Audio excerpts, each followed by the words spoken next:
Hi everyone, I just wanted to make this quick video in light of recent events in the world of US politics, and because I'm a teacher, and an English teacher specifically. So I wanted to go over a couple of words here that I just feel like are important, and a little bit of government as well. So let's start with the word traitor. Traitor.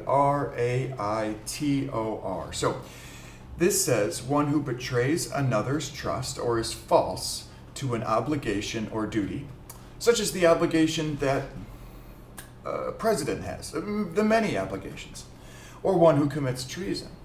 So let's look though at the word treason, because clearly traitor comes from treason. Treason, the betrayal of a trust, which we kind of saw in the word traitor, or number one, the offense of attempting by overt acts to overthrow the government of the state to which the offender owes allegiance, or to kill or personally injure the sovereign or the sovereign's family. And this part right here is the important part. So let's say, for instance, one were to, try to improperly take over and change the electoral process, or try to subvert the electoral process. That would be treason, and therefore treasonous, and therefore those who have embarked upon such acts would be traitors by definition. I'm only going by definitions, of course, which are facts. So these are absolutely 100% true things, which are undeniable. That's all. I mean, that's what I'm using here for examples. Facts, which don't care about your feelings, and definitions. Let's, real quick, maybe this will help. Treason. Treason. It's nice. It's nice that they can do that. Let's look at one more. Fascism. A political philosophy, movement, or regime, such as that of the fascisti, sounds Italian, I don't know, that exalts nation and often race above the individual, and that stands for a centralized autocratic government headed by a dictatorial leader, severe economic and social regimentation, and forcible suppression of opposition. Let's go through a couple parts of that. So, a political philosophy, that's easy enough, movement or regime such as like a ruling family or an administration, we'll say, that exalts nation, like, say, nationalists, and often race, like white nationalists, above the individual, and that stands for a centralized autocratic government headed by a dictatorial leader. Now, there are some big words in there that I don't feel like getting into, but let me give you the gist of it. People who believe that the government should be led by one person, or one small group of people, or people who believe that that is the way a government is led, even if it's not, such as with, let's just take, for example, the US government, which has 3 branches. And if you forget government, there is a judicial branch, an executive, and a legislative branch. And there are checks and balances between them. Now, a fascist who wants to live in an autocratic, under an autocratic government, who wants to be a dictator, would absorb all of the power of the 3 branches, and there would only be one. And so, if one were to be a traitor in order to try to effect a fascist regime overtake, to have a fascist regime overtake whatever is currently in process, they could, for instance, try to cut off or otherwise hamper the activities of one of the other branches of government, like the judicial branch or the legislative branch. So, for instance, and I'm just throwing this out there, if a group of rabid followers were to, say, storm the Capitol building and try to stop them from doing their duty in order to, for instance, elect a new leader, right? Elect a new president. If people were to try to make that happen, they would, by definition, be fascists in trying to bring in a government with a dictatorial leader. Then we have severe economic and social regimentation. Boy, that's a tough one. I guess it would be like maybe putting immigrants into cages, or creating tax reforms that benefit only the wealthiest of the population. to the detriment of the less wealthy and the poor and the working class. Enforceable suppression of opposition.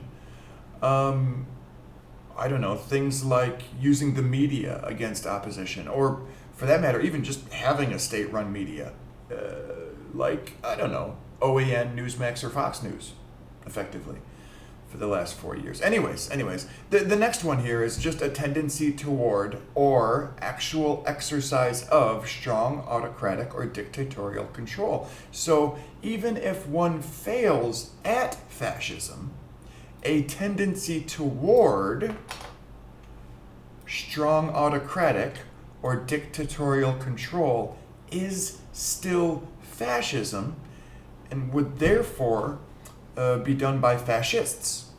Let's listen to that one too. I like this feature. Fascism. One more. Fascism. Now you've heard it. Okay, good. Let's look at terrorism.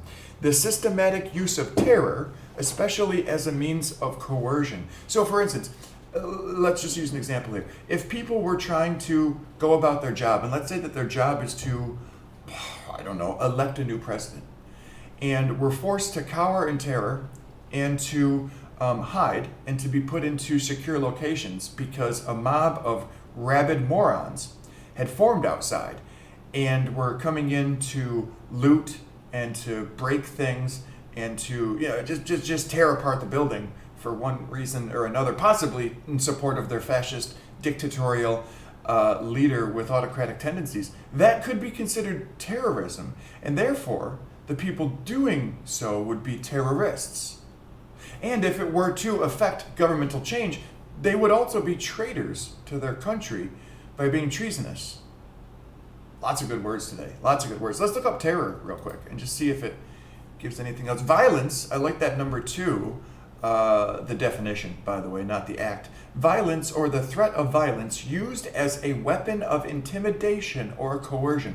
So, going back to terrorists, if that mob who were trying to stop people from doing their job and their duty as elected officials were to be violent or threaten violence in order to intimidate or coerce that group of people doing their jobs, they would be essentially committing terror, right?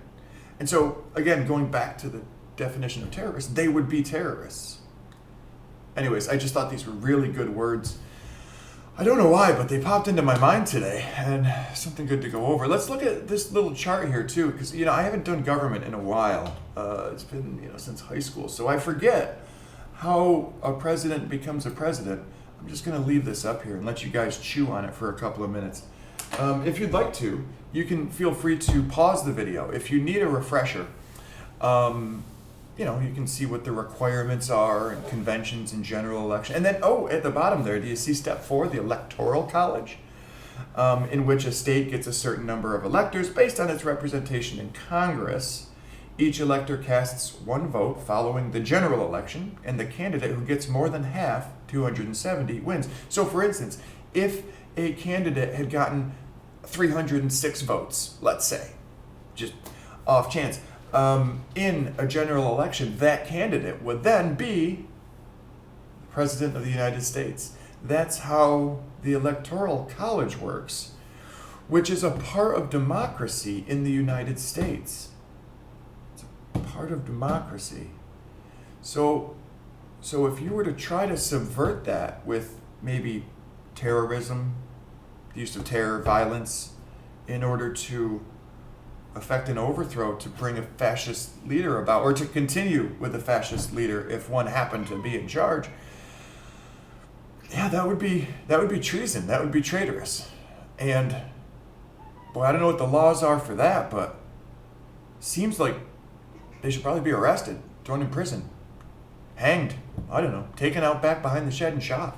Use your imagination. Anyways, again, just thought this was a really great topic for today. I don't know why, I just felt really patriotic and wanted to make sure that people clearly understood the definitions of certain words today, January 7th, 2021, a day after January 6th, 2021. I wanted to be really clear about my motive here. Just education, just educating people. It's an educational channel. You're welcome.